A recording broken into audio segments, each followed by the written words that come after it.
Hi, I'm Sandra. I facilitate the memoir writing for seniors program at the Powell River Public Library. Today I'm reading a slice of life from the ebook Turning Points, a memoir anthology, which was published in 2018. And the story today is by Teresa Rice. Teresa is a retired bookkeeper and a dedicated participant of the library's memoir writing for seniors program. Her memoirs are focused on what she calls the old days and are for the benefit of her family, especially her grandson. Today's story is not from her childhood, but from her earlier adult years, and it's titled The Sleeping Tiger. In the early 1980s, I was a toast mistress. No, not some man's mistress who liked making toast, but a member of the International Toastmistress Club. The club, similar to Toastmasters International, promoted public speaking for women. I didn't join willingly. In fact, you could say I was dragged there kicking and screaming by a rather strong-minded lady named Betty. "You'll enjoy it," she said. "You'll learn how to stand up and speak to an audience." I shuddered.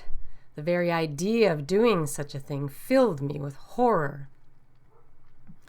At first, I resisted her efforts to recruit me, but I did meet up with her again socially. She was from my hometown in England, so we had some things in common. But I was shy, and she was not. She was very persistent. And I finally agreed to go to one meeting on the condition that no one asked me to speak. The other members were very friendly and only wanted to know my name, which was fine with me. I sat there and marveled at the 2-minute impromptu speeches and the longer ones for which they used cards while engaging the audience. Never in a million years could I get up on a podium and do that, or so I thought. After attending a few more meetings and watching everyone else, I was asked if I wanted to try a short speech. I was very nervous about the whole thing, but I did it, and much to my surprise, it was very well received. The topic of my first speech was about golf and golfers, and I used a humorous play on words such as birdie, bogey, eagle, waggle, and hole-in-one. The other members seemed to like it. After a few months and a few more speeches, I became more confident and much less quiet. I don't recall all the topics of my speeches, but the best ones were more funny than serious, which is odd because I am hopeless at telling jokes. Members in the Toastmistress Club turned out to be both enjoyable and educational. I didn't suddenly become an expert at public speaking, but I did eventually become more forceful and self-confident, like Betty. There was always a microphone, and being small, sometimes I needed a box to stand on, but being on stage with the audience below was a good feeling. I was in charge. I'm not sure that my friend Betty appreciated the new improved me. She had very strong views on almost every subject, and in the beginning of our friendship, I would keep silent, even if I disagreed with her.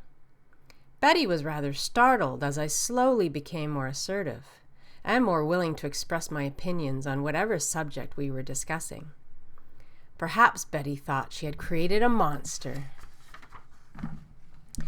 Due to declining enrollment, the club folded in the late 1980s. 2 of our members joined Toastmasters International, but at that time, the idea of joining a male-dominated club did not appeal to me. In the later years, however, my Toastmistress experience proved invaluable, especially when I became involved in things I would normally have shied away from. I even started a bookkeeping business and taught daycare owners and other small business people how to keep basic records. I became a treasurer and then president of a large youth soccer association and held a position on the board of the Strata Council where I lived. All were positions involving report presentation and making speeches at annual general meetings. Looking back, I am amazed at how much I accomplished during those 20-plus years, and I believe it was mostly due to the support of Toastmasters Club and the self-assurance it gave me.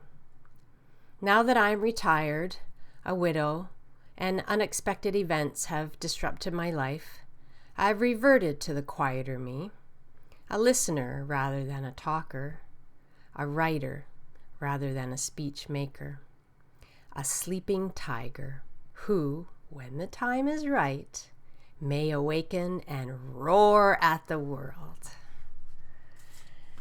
That's A Sleeping Tiger by Teresa Rice. Thank you for joining me today. Bye for now.